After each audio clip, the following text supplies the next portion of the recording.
trabalho que eu desenvolvi dentro do Sesc Pompeia, no forno de pão da Lina Bobardi, e onde tinha o trigo, tinha uma televisão enterrada no trigo e mãos distribuindo o pão. Porque tem quando você se reúne numa... É a última ceia de Jesus, de Cristo. Então também teve a distribuição de pão e as festas judaicas, o patriarca distribui o pão. Então eu brinquei com a ideia do forno do pão e um ritual judaico. Ó. Aqui as mãos distribuindo o pão. Dentro daquela sala grande que tem o riozinho do Sesc Pompeia, eu fiz esses tubos cheios de arroz. Porque eu achava que o Sesc Pompeia era um lugar muito fértil. Os velhinhos se encontram, as pessoas se encontram, e eu achava que aquilo era fantástico. Então era um trabalho que eu queria falar sobre isso. Esse é um trabalho muito interessante, porque o cobre, porque é assim, é uma fenda, eu fiz uma exposição, é uma fenda que eu enchi de mel. Mel é um símbolo judaico que você come no ano novo para ter um ano doce. Mas eu coloquei uma lâmina de cobre com serra, porque eu falava que não existe o mel, não existe o doce sem o amargo. Então tem uma dicotomia. Assim, então, eu trabalhei muitas vezes com a questão da dicotomia e vida e morte. Aí foi muito interessante, porque eu fui para a Alemanha convidada para levar esse trabalho do mel numa exposição que foi feita lá. Então, só que em vez da serra no meio, eu levei enrolado duas fitas de cobre, juntei lá e coloquei mel e enterrei na grama. Tá. Agora, aconteceu um negócio louco, e que quando você faz instalação, você não sabe para onde vai muitas vezes, tem o acaso, tem o imprevisto. Adquire uma vida própria. Tem. Então, as abelhas, elas comem o mel e vão levar o mel para suas colmeias. Mas muitas grudam demais e morrem. E aí veio uma artista tipo Skinhead, inclusive era uma exposição só de mulheres, e falou que eu estava prejudicando o ecossistema do lugar. Aí eu perguntei para ela o que aconteceu com o ecossistema na Segunda Guerra Mundial. Aí eu fiquei tão brava que eu destruí, no primeiro dia da exposição, eu destruí a instalação e o mel entrou na terra. E aqui é o mestrado que eu fiz no Mackenzie, em 1996, dentro da Biblioteca Central do Mackenzie, que é George Washington. Eu fiz uma estante que tinha televisões, onde tinha vídeo que eu fiz aqui no Mackenzie, vídeos da minha mão quebrando ovos. E também tinha gaiola, ó, essa é a mão, né? Tá vendo a mão aqui? E aqui a gaiola com uma galinha e um galo de verdade dentro de uma gaiola que eu coloquei dentro da biblioteca do Mackenzie. Esse é um trabalho que eu fiz na Avenida Paulista, uma calha que eu enchi de leite, de verdade. E aí eu cobri com um vidro e ele ficou durante um mês talhando, porque eu achava que a Avenida Paulista era um lugar muito árido, pobre, assim, as pessoas passavam e aí eu fiz naquela área grande onde tem o restaurante Spot, que é na Ministro Rocha Azevedo, é um grande quadro. Prédios da Caixa Econômica. Isso. Né? E aí eu fiz lá, era uma calha imensa que eu deixei um espaço pequenininho para pessoas passarem. Então elas tinham que passar todo dia para ver. E o leite, ele se modificava, porque eu não sabia que o leite tem os lactobacilos. Então eles comem o leite, o bichinho, e soltam oxigênio.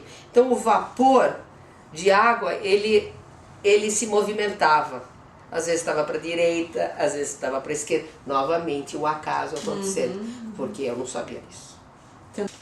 Aí quando nós estávamos lá fazendo a exposição da calha, o cara que controlava a Caixa Econômica Federal, ele tinha um prédio atrás onde é eu não sei se já foram lá na Caixa Econômica, na Praça da Sé, um prédio imenso que foi a primeira policlínica da cidade de São Paulo. Ela estava fechada há 10 anos e a Caixa Econômica queria transformar aquilo num centro cultural. Só que provavelmente não vingou porque eles não tinham dinheiro, porque era um prédio que precisava ser uma reforma muito grande. Só que o cara nos convidou para ocupar e fazer uma exposição. E aí eu peguei a calha, que era uma só, dividi e coloquei numa sala as calhas e numa outra um projetor de slide, de imagens, que ficava repetindo as imagens do leite talhado.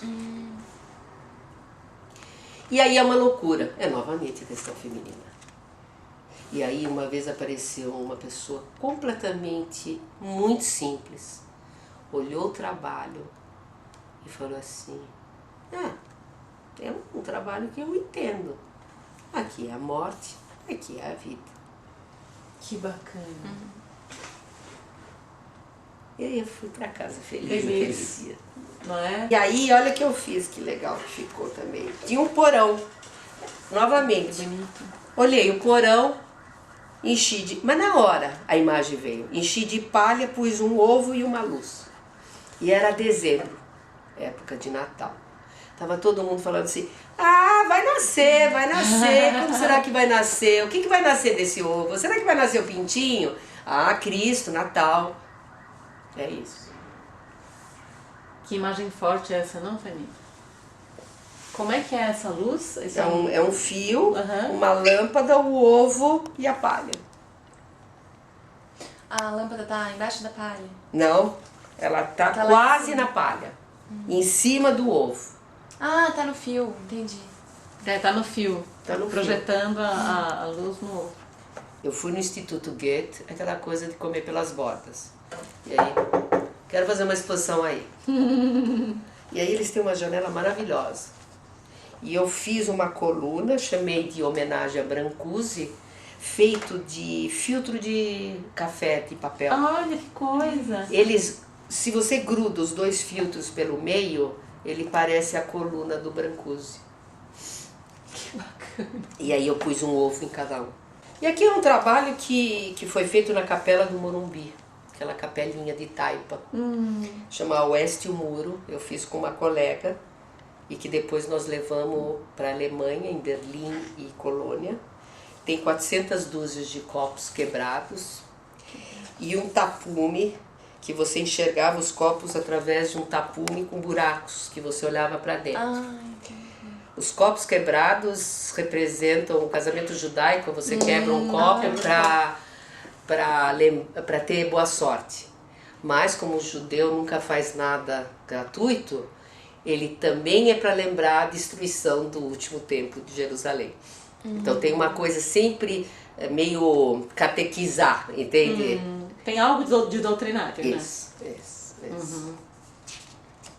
Mas ficou... que bonito. Tinha uma luz essa em luz cima. ficou Não, ficou espetáculo. maravilhoso. Tinha uma luz em cima. Tinha luzes de lado, em cima. Ficou maravilhoso. E tem de novo essa dicotomia, porque a luz é tão atraente, é tudo tão bonito, mas é cortante. É isso aí. Como a coisa do pobre, né? E foi muito louco, porque nós fomos para a Alemanha. Nos convidaram para fazer numa igreja protestante em Colônia e numa casca de igreja gótica, a igreja mais antiga de Berlim, nós fizemos esse trabalho.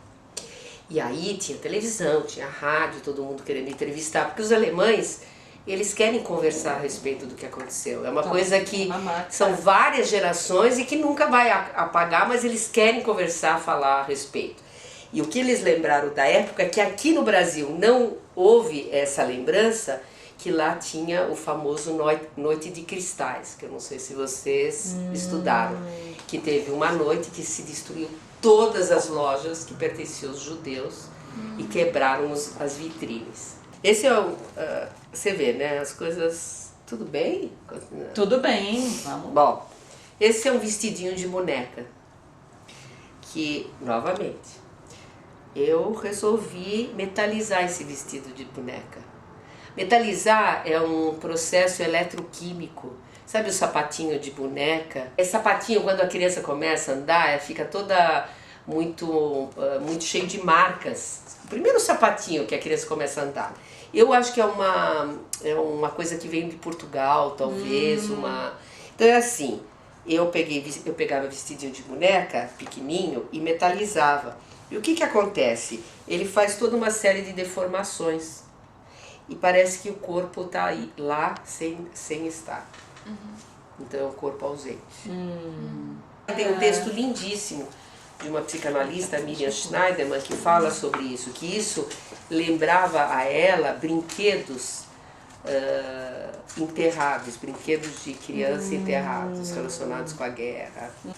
Aí eu fui convidada no Sesc Ipiranga para fazer uma exposição, eu fiz um balanço, e onde tinha vestidos de boneca enterrados. Semi-enterrados, né? Esse é metalizado também? Também. E aqui, o último trabalho que eu fiz, antes de entrar nessa outra fase, que eu peguei, eu tinha bolsas muito grandes de gordura.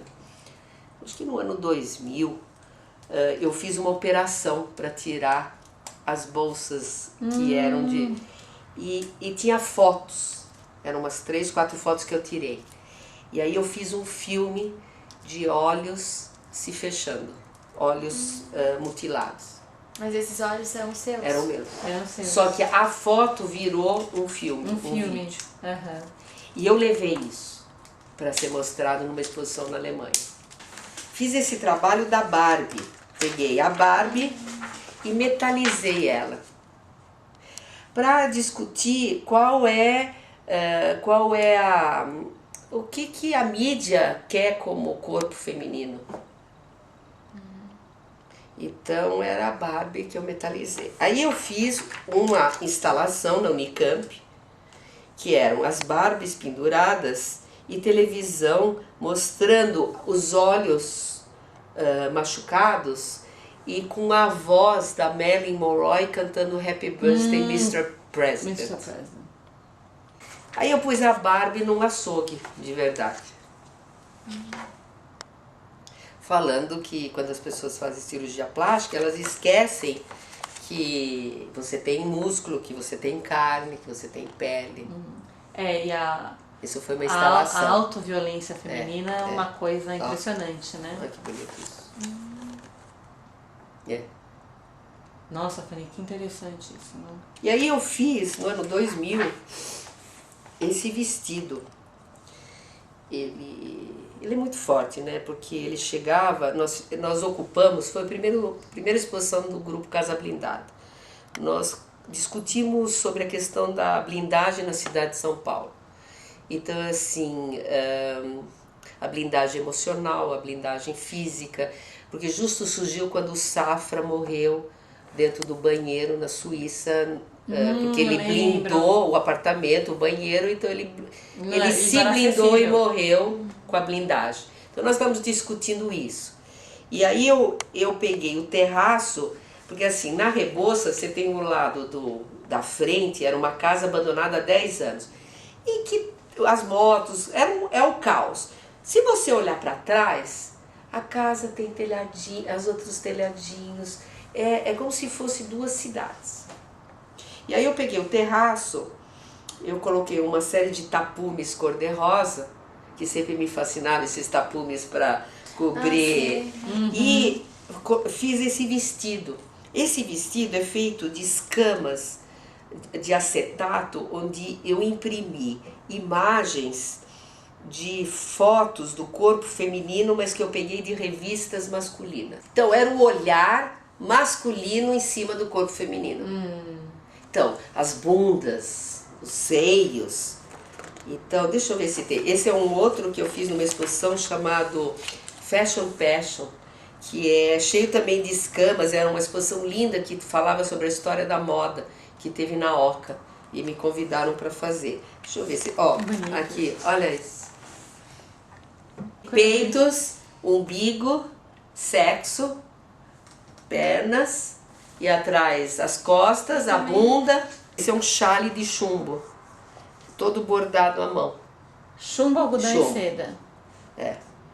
Então é assim, você tem o afeto, mas às vezes ele é pesado Pesa. demais.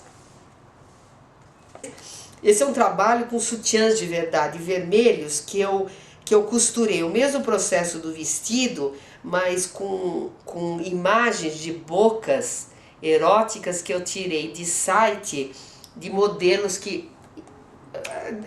todos com essa boca meio fetiche. E aí eu costurei. E esse foi o meu trabalho de tese de doutorado. Foi feito na Maria Antônia, na antiga Faculdade de Ciências Políticas, e que agora é o Centro Cultural Maria Antônia, né? E eu peguei o elevador e transformei num armário com roupas femininas. Você entrava no elevador, era assim, eu analisava 10 anos do meu trabalho e falava sobre ritos de passagem. E brinquei com a ideia do elevador, né? Que no fim você sobe e desce. Mas foi uma coisa muito engraçada, porque é uma instalação que você tem que entrar e fica no meio de roupas. E aí você tem que apertar o botão para subir. E ele ficou durante 20 dias, um mês. Tinha pessoas que se incomodavam demais de ficar no meio das roupas. E tinha pessoas que achavam um grande barato. Eu acho que todo o meu trabalho tem um lado lúdico. Eu sou uma pessoa que gosta dessa... E as pessoas achavam divertido, porque eu estava descaracterizando o elevador. O elevador. Então era uma brincadeira, era uma grande brincadeira.